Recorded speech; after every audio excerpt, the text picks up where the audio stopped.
매주마다 말씀을 드리는 이야기지만은 한 주간 동안 하나님의 말씀 묵상했던 그 한 사건을 통해서 오늘은 한 사건에 대한 이야기를 좀 말씀을 통해서 나누려고 합니다. 예수님께서 이 마태복음 13장을 보게 되면 예수님께서 이제 바닷가에서 거니시고 있을 때에 많은 무리들이 예수님께 찾아왔어요. 그 많은 무리들 앞에서 바닷가에 앉아서 그들에게 하나님의 말씀을 증거를 하는데, 하나님의 말씀을 그냥 증거하는 것이 아니라 여러 차례의 비유를 통해서, 예를 통해서, 예화를 통해서 하나님의 천국에 대한 말씀을 예수님이 전하고 있는 거죠. 그 예수님께서 이 천국에 대한 말씀들을 다 전하고 난 다음에 예수님께서는 어디로 이동을 하시냐면 당신의 고향 땅으로 갑니다. 고향 땅은 나사렛이잖아요. 이 고향 땅으로 들어가셔서 예수님은 회당에서 하나님의 말씀을 가르친 거예요. 그 회당에는 그 고향 땅이니까 회당에 많은 사람들이, 그 마을 사람들이 다 이제 몰려들었을 거 아니에요. 이 고향 땅에서 이 하나님의 말씀을 증거를 하는데, 하나님의 말씀을 듣고 난 다음에 그 말씀이 듣고 난 거기에 모여들었던, 회당에 모여들었던 같은 고향 사람들의 반응이 어떤 반응이었느냐라는 거죠. 예수님이 말씀을 전하실 때 그 말씀에 대한 동네 사람들의 반응은 어떤 말씀이냐면, 예수님이 말씀을 증거할 때 어떤 역사가 일어나며, 그 말씀을 전할 때 지혜와 능력이 충만했다고 그랬어요. 회당에서 말씀을 증거할 때 지혜와 능력이 충만한 가운데서 말씀을 증거하니까 거기에 함께 모였던 동네 사람, 고을 사람들이 감탄을 한 거예요. 아니 도대체 이 사람이 입에서 어떻게 이렇게 지혜와 능력의 말씀이 나올 수 있을까? 이야, 신기하다. 이상하네. 참 그러네. 그랬다는 거예요. 이해되셨어요? 근데 이 동네 사람들이 그 예수님에 대한, 옛날 봤던 예수님이 아니에요.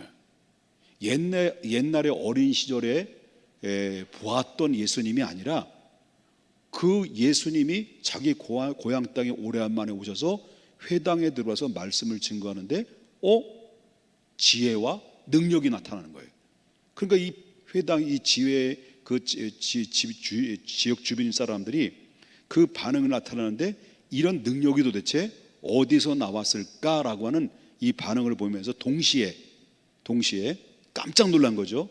깜짝 놀라고 난 다음 동시에 예수 그리스도에 대한 출신과 배경에 대한 그런 관심을 갖기 시작해요.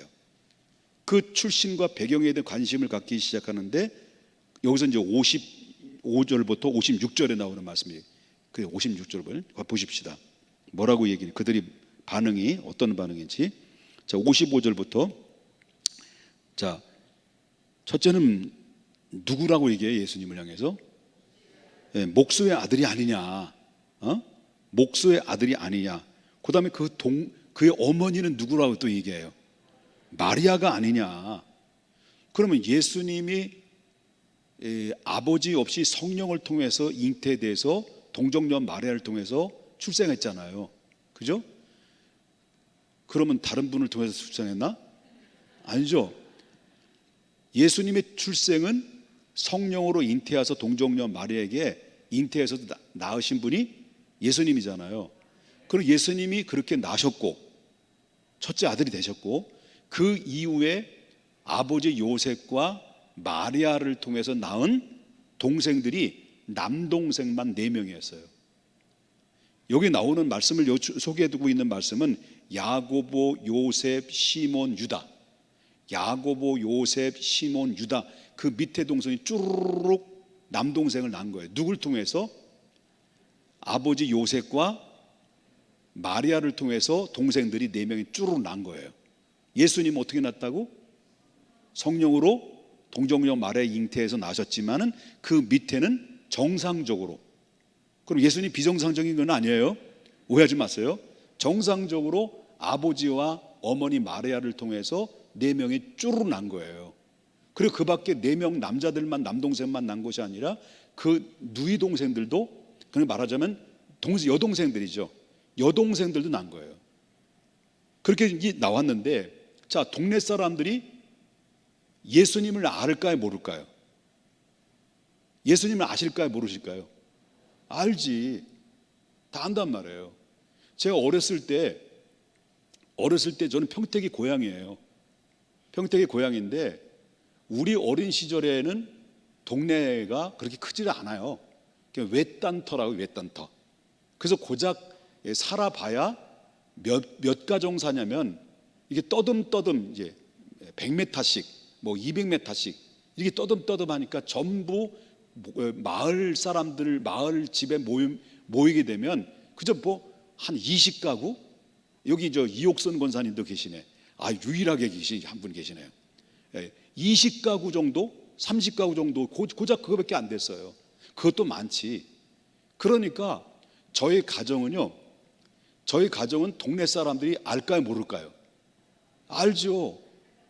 우리 큰형이 노복인데 유명했어요.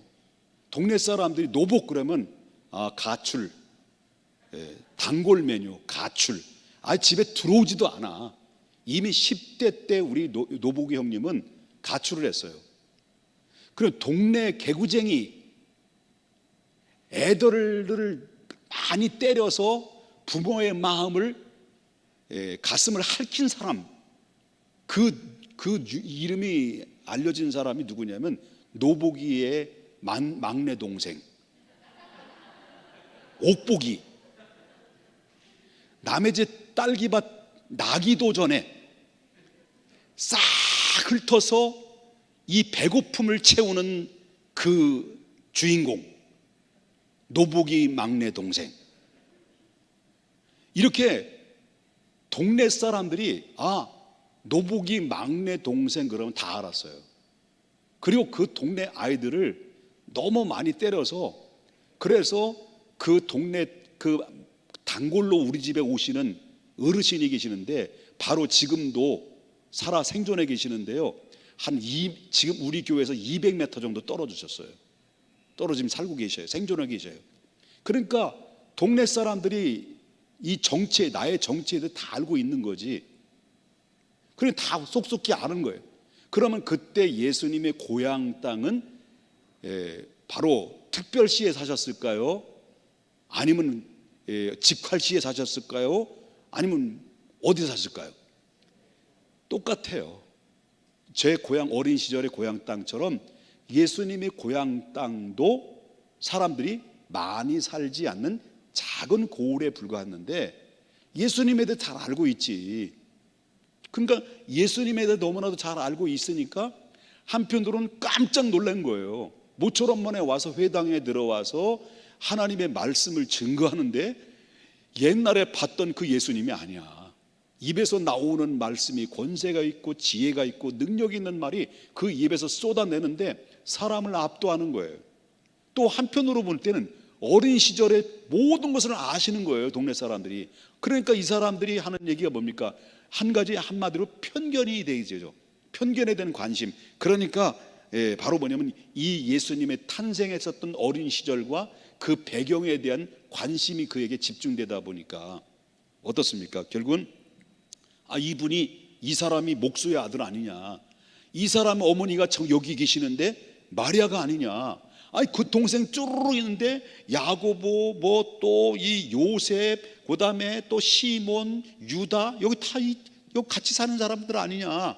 그러면서 이들이 예수님에 대한 그 지혜와 예수님에 대한 능력은 인정은 하지만, 그리고 예수님이 어린 시절을 늘 봤고, 그리고 동생들도 지금 살고 있는 것 때문에 예수님의 신성을 부인하고 예수님의 그 가르침에 대한 말씀에 대해서 거부를 한 거죠. 그래서 결국 어떻습니까? 예수님을 배척하게 됐다, 그런 얘기예요. 배척했다, 그런 얘기거든요. 그래서 이 사람이 도대체 어디서 이 지혜가 나왔으며 이렇게 질문을, 어디서 이 사람의 능력이 나왔을까라고는 그 배척을 하면서 그 배척한 이유가 뭐냐라고 말한다면 예수님의 아까도 말했지만 가르침보다도 출신과 배경을 더해야 될 거기에 대한 관심이 더 집착이 됐고 집중이 됐기 때문에 그렇다라고 하는 것을 우리가 보게 된다는 거죠. 여러분, 실제 예수님은 어떤 분이에요? 그들이 볼 때는 똑같은 요셉과 마리아의 첫 번째 아들로 그들은 인식이 되어 있었기 때문에 그렇게 본 거예요. 그러나 예수님은, 실질적인 예수님은 어떤 분일까요? 예수님은 어떤 분일까요? 요한복음 1장 1절에 태초에 말씀이 계시니라. 그 말씀이 하나님과 함께 하셨느니라. 그 말씀은 곧 하나님이시다. 쭉 요한복음 1장에 내려보면 말씀이 육신이 되어 우리가 그의 영광을 보니 하나님의 영광이요 은혜와 진리가 충만하더라. 말씀이 육신이 되어 우리 가운데 임했다라는 거예요.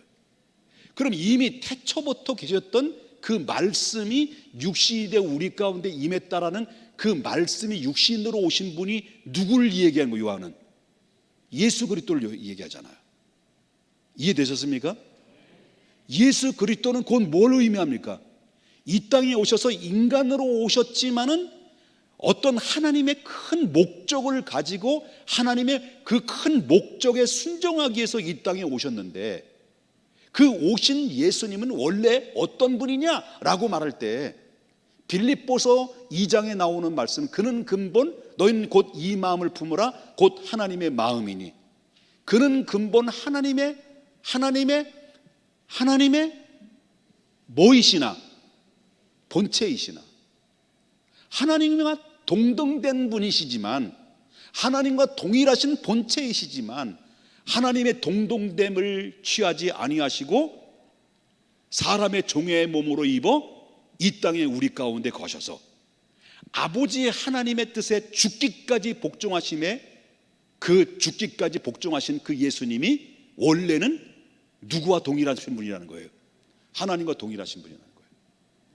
마을 사람들이 하나님의 신성과 하나님의 가르침과 하나님의 지혜를 딱 들었을 때, 그 말씀을 들었으면 정말 어린 시절을 알고 있었지만은 어린 시절의 그 배경 속에 같이 살고 그 형편과 처지에 대해서 예수님의 환경을 너무나도 잘 알고 있었지만은, 그러나 만 30세부터 공생에 시작하고 그 입에서 권세 있는 말, 지혜 있는 말, 하나님의 말씀이 그 통해서 사람들의 배부를 찌르며 그 영혼을 움직이며 기적을 일으키며 죽은 자를 살려내며 이런 소리들을 저들은 들었을까 안 들었을까요? 소문을 들었을까 안 들었을까요? 들었지. 다른 갈릴리 집이야, 그때 당시 갈릴리라는 지형이 그렇게 넓지도 않고 소문은 금방 번질 수밖에 없는 걸 다 알고 있는 거겠죠. 이미 들어서 아는 거예요. 그럼에도 불구하고 현장에 나타나셨던 그 예수님이, 정작 하나님의 신성을 가지고 계시는 예수님이 그 앞에 있는데도 불구하고 그 말씀 앞에 아멘, 믿습니다, 당신의 말씀이 하나님의 말씀입니다라고 받아들이기보다는 바로 그들의 믿음을 가리게 하고 그들의 예수님을 바라보지 못하고 예수님의 눈으로 그 하나님의 영적인 세계로 하나님의 아들이라는 것을 믿고 받아들이지 못하게 만들었던 그 장애물이 뭘까 할 때, 그 예수님에 대한 출생과 배경에 대해서 그 편견 때문에 이루어진 사건이라고 하는 거죠. 자, 우리 교회를 예를 든다면 그래요. 자, 우리 교회는 20대 젊은 친구들 중에 신학도들이 있어요. 신학도가 뭔지 아시죠? 신학도가 뭔지 몰라요? 신학생들이 있다고. 신학생 20대, 그것도 초중반 되는 20대 신학도들이 제가 알고 있기로는 3명이 있어요. 열심히 공부하고 있어요. 지금도 이 신학도들이 여기 앉아 계시고, 하나는 외국에서 선교 훈련 받으러 가셨는데, 이제 왜 가졌다는 말을 제가 왜 하는 이야기를 하는지 좀 얘기 좀 할게요. 자, 이 친구들 특징은 바로 뭐예요? 어렸을 때부터 어디서 자랐어요? 평택 중앙교회 자랐어요. 이 친구들은 초등학교 때부터 우리 교회 나왔어요. 초등학교 때부터 우리 교회 나와고, 그래서 예수 믿고 또 초등학교 주일학교를 거쳐서 학생회를 거쳐서 그 다음에 청년을 거쳐서 그리고 신 내렸어요. 신이 내려가지고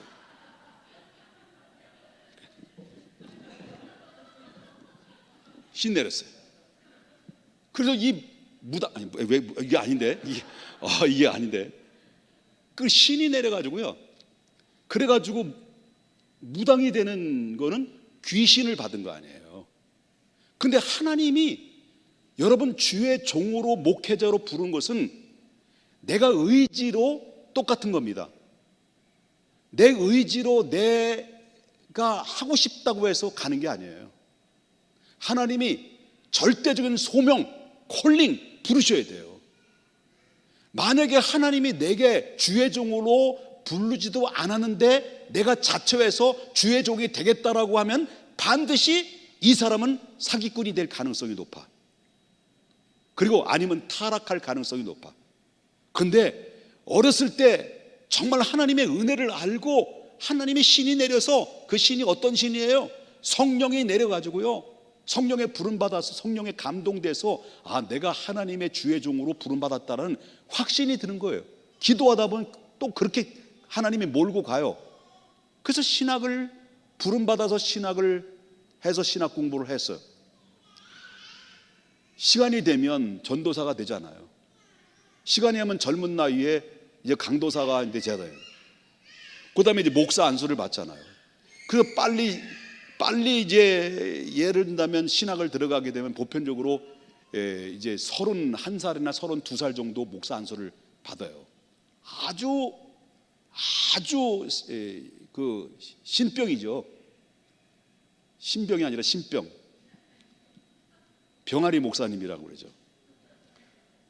자, 이런 분들이 우리 중앙교회에, 우리 교회 일꾼으로 세우는 게 더 장점이 많을까요? 단점이 많을까요? 야리까리하죠. 다 장단점이 있겠죠. 그런데 저는 가능하면 요즘 신학교에 다니는 신학생들을 믿을 수 있을까라고 할 만큼 신뢰가 안 되는 시대 속에 살아요. 그러면 우리 교회에서 잘 자라고 너무 잘 알고 있는 이 젊은 친구들을 요소마다 배치시켜서 그 사역을 맡겨주면 그 사역의 그 시너지 효과는 엄청나게 또 올라갈 수 있다고 저는 믿고 있어요. 자, 그런데 문제는 바로 뭐냐면 이런 친구들이 젊은 나이에 전도사가 되고 강도사 되고 목사가 돼서 우리 교회에서 막 움직이고 활동력을 사역을 한단 말이에요. 그러면 예를 들어서 24살짜리 25살짜리 젊은 아이가 강단에서 설교를 할 때 어렸을 때부터 여러분 다 봤잖아요. 그래 안 그래요? 어렸을 때부터 봤잖아요. 설교를 할 때 마음이 활짝 열려서 저분은 하나님의 신이 내려서 하나님의 주의 종으로 부름받아서 하나님의 정권 대사로서 하나님의 말씀을 선포하는 대리자로서 하나님 강단에서 선포하는 말씀 하나님의 음성으로 들어야지, 이런 마음으로 겸손하게 기성세대가 말씀을 들을 준비가 되어 있다면 얼마나 좋겠냐는 거예요. 그런데 쉽지가 않다는 거예요.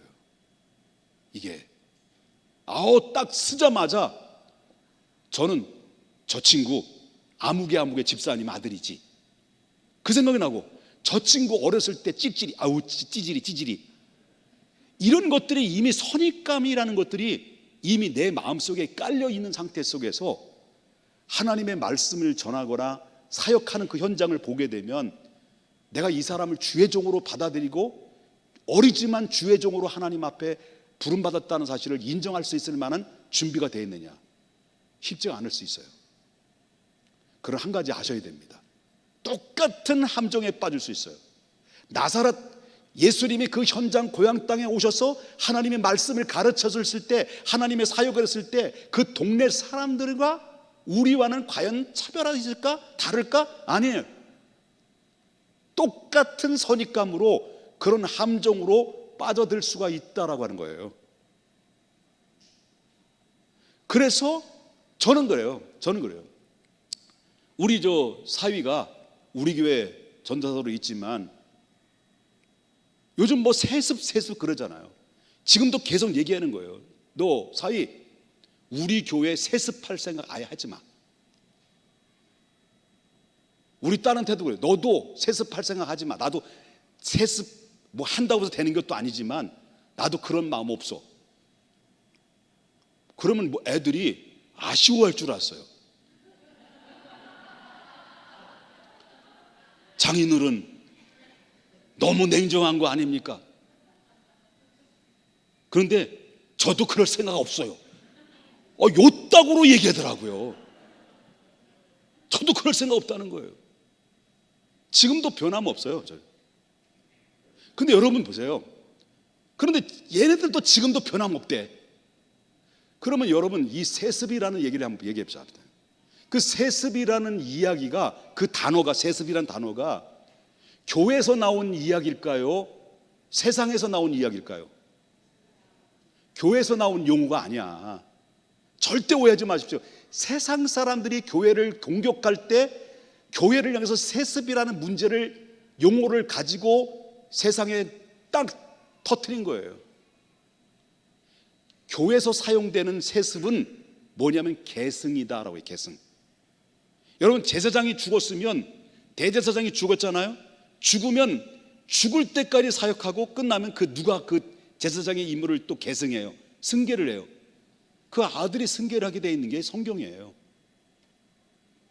계승이라고 하는 게 맞지, 세습이라는 말을 교회에서 절대로 사용해서는 안 된다. 그런데 교회에서도 이게 세습 얘기해가지고 아주 세자만 들으면 세은이도 있고 안 되네 이게. 세자만 들으면 막 그냥 그래요. 여러분 우리가 선입감이라는 것 때문에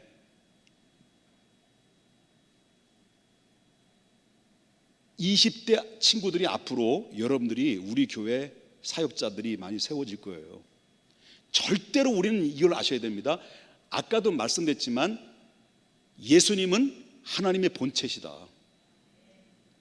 예수님은 태초에 하나님이 함께 하셨다. 예수님은 곧 하나님의 말씀이다. 말씀이 육신이 돼 우리 가운데 오신 분이다 라고 인정한다고 한다면 그들은 예수님에 대해서 어떻게 받아들일까요? 하나님의 아들로 받아들였을 거 아니에요. 그런데 그들은 편견이었어요. 선입감이었어요. 그 예수님을 배격한 거예요. 배척을 한 거예요. 그러니까 우리가 예를 들어서 이제 앞으로 우리 중앙교회가 이런 얘기 하지 말라고 제발 좀 목사님 이런 얘기 하지 마라, 벌써 슬픔이 와요 라고 하지만 뭐 어쩔 수 없이 세월이 가는 거 어떻게 해요? 저도 은퇴해야 되잖아요. 예? 은퇴해야 되잖아요. 그러면 은퇴하게 되면 저보다 나이 더 많이 먹은 사람이 후임자가 돼야 되잖아. 그래요? 저보다 나이가 젊은 친구들이 이 다음에 이 교회를 계승을 하고 승계를 해야 되잖아. 승계를 할 때 저는 여러분들에게 꼭 부탁을 드리는 것이 뭐냐면, 이제 기성 저와 함께 이렇게 같이 이 교회를 섬기고 성도를 섬겨왔던 하나님의 주도적인 역할을 감당하는 사람들이, 이미 우리는 제가 어떻게 고생했고 우리 같이 이 교회를 이끌어오는 우리 개척 멤버들이 어떻게 고생한지를 나도 그분들을 알고 그분들도 나를 알아요. 그렇기 때문에 너무너무 저를 협조적으로 생각하고 저는 그분들을 굉장히 존경하고 사랑하는 마음이 있어요. 그렇다고 난 마음이 표현을 못해요. 사랑합니다. 말 못해요. 제가 낯가리도 심하고 유일하게 사랑한다라고 고백하는 거는 우리 집사람한테밖에 못하는데, 그런데 새로운 젊은 친구가 이제 앞으로는 이 교회를 이끌어 가잖아요. 이끌어 가면 제가 염려스러운 게 있어요. 제 나이가 이제 64 됐는데 이제 생년월일이 줄어서 63이야. 더 하고 싶으면 더 하고 말고 싶으면 많은 거야. 만으로 끝나고 또. 그런데 과연 제 고민이 뭐냐면 이 교회가 20년 30년 돼도 이러한 정말 건강한 시스템으로 이 교회가 성장할 수 있을까라는 이 문제 앞에 저는 그것 때문에 꼭 기도하고 있는 거예요. 왜 기도하느냐? 물론 지금 기성세대의 우리와 저와 같은 연대나 뭐 40대 50대 되는 분과 60대 이상 되신 분들은 저에 대해서 너무 잘 알고 있고 내가 어떤 사람인가, 이 김옥부 목사가 참 괜찮은 사람이고 진실한 사람임을 다 알고 있거든. 비웃는 건 건강에 안 좋아요. 알고 있거든.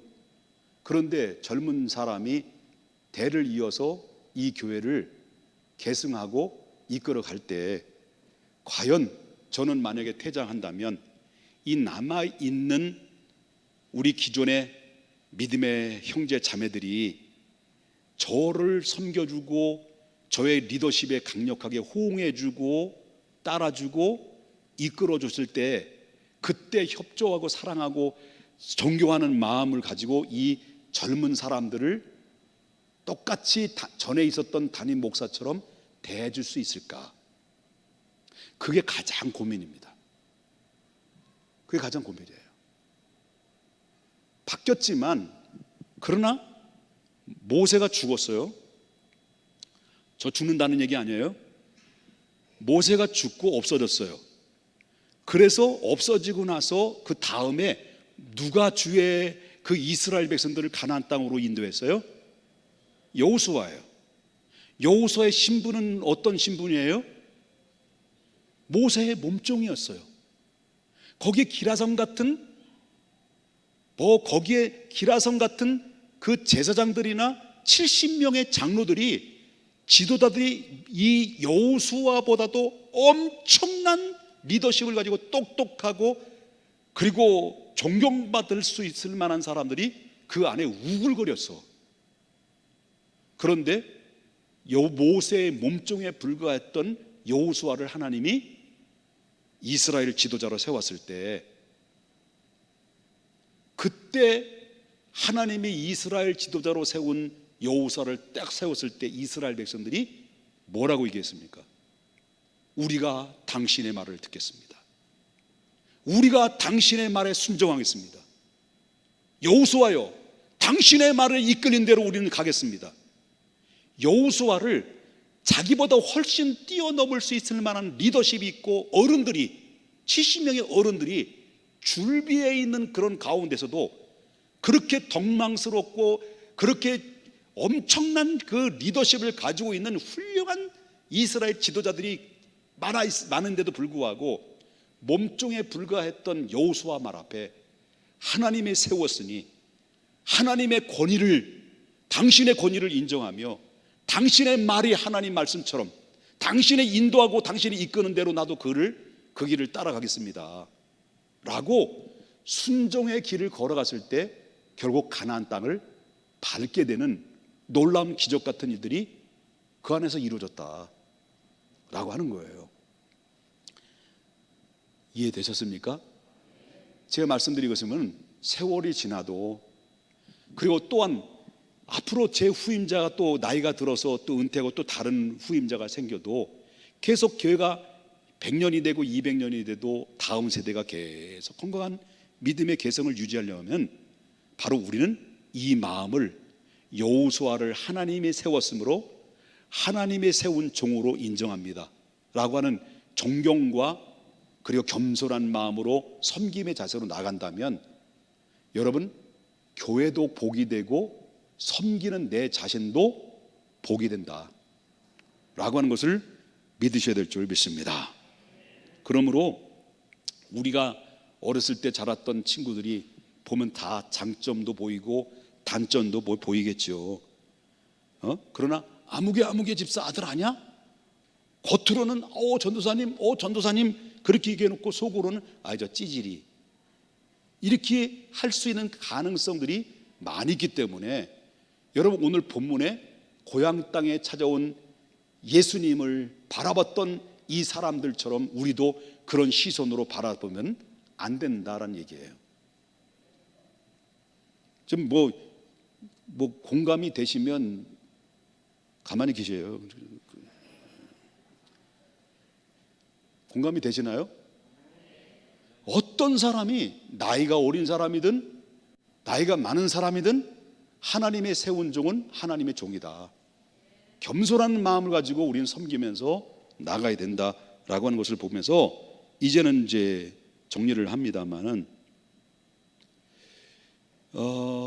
내 안에 예수님을 받아들이지 못하고 내가 믿음으로 더 이상 전진하지 못하고 내가 점점 하나님의 은혜로 공급받아야 될 은혜의 자리에 이르게 하지 못하는 그 부분이 혹시는 나는 없는가?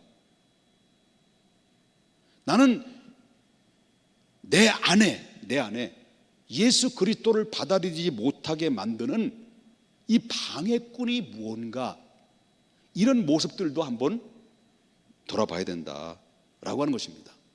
그러므로 우리가 이 교회를 섬기고 천국 갈 그날 때까지 여러분들의 믿음에 건강하고 순수한 믿음을 가지고 이 공동체 속에서 하나님의 세운 권위자를, 하나님의 세운 주의 종을 권위를 인정하고 그 권위를 인정하고 존경스러워서 존경하는 것이 아니라, 존경할 만한 삶이기 때문에 존경하는 것이 아니라 하나님이 세워줬기 때문에 하나님의 권위를 인정하는 것이지, 보면 존경할 만한 것이 없을 수 있죠. 그럼에도 불구하고 존경할 만한 것이 없다 하더라도 어린 친구들이 이 교회 앞으로 주의 종으로서 쓰임받는 그 현장 요소일지라도, 부족함도 보이고 연약함도 보이다 하더라도 하나님의 세웠다라는 절대적인 신뢰와 인정을 할 때 뭐가 열립니까? 마음이 열리는 거예요. 그리고 내 마음이 열려진 곳에 뭐가 들어와요? 은혜가 계속 스며들기 시작해요. 말씀이 들어오게 돼 있어요. 그리고 여러분, 그 안에 하나님이 섬기고 존경하는 마음이 생기면 생길수록 하나님이 나를 대신하여서 내게 하나님의 엄청난 축복의 가치를 여러분에게 높여주는 놀라운 역사들이 임하게 될 것이다 라고 하는 것이고, 또 청년들과 학생들도 마찬가지죠. 같은 젊은 세대들 중에서 주의 종으로서 하나님 앞에 세움받았을 때 상당히 이제는 어떻습니까? 서로 너무나도 잘 알고, 넌 내 친구지 아니냐? 내 동생 아니냐? 한 살 위의 형이 아니냐? 이런 것 때문에, 그리고 얘 사람 좀 별거 없네? 이런 교만하고 아주 치사한 행동들을 내려놔라. 너 잘났냐? 잘난 거 하나도 없어요, 하나님 앞에 볼 때는. 그러니 절대적으로 젊은 친구들도 하나님의, 내가 아는 친구라 할지라도, 아는 동생일지라도, 누가 주의 종이 되더라도 절대적으로 겸손함과 그리고 신뢰하는 마음으로 그의 권위를 인정해주는 우리 청년들도 돼야 될 줄 믿어요. 청년들만 한번 크게 한번 아멘 해봐요. 아멘. 얼마 안 왔네. 네. 아멘입니까? 자, 이제 끝났어요. 이제 여러분들이 하나님을 향해서 믿음으로 나가는데 장애가 되는 게 뭘까? 혹시라도 내가 예수님을 쉽게 받아들이지 못하고 하나님의 말씀을 쉽게 받아들이지 못하고 내가 마음이 활짝 열려지지 못하는 부분이 뭘까? 바로 이때 예수님과 함께 했던 그 같은 마을 사람들이 반응을 보면서 내가 선입감, 편견, 내 주관적인 생각, 이런 것들을 내려놓고 주님의 말씀의 권위 앞에 아멘 하고 겸손히 열려있는 마음으로 순응하고 나아갈 때 하나님이 여러분들을 대신해서 세워주시고 이끌어 주신다는 사실을 믿으셔야 될 줄 믿어요. 거룩하신 하나님 아버지,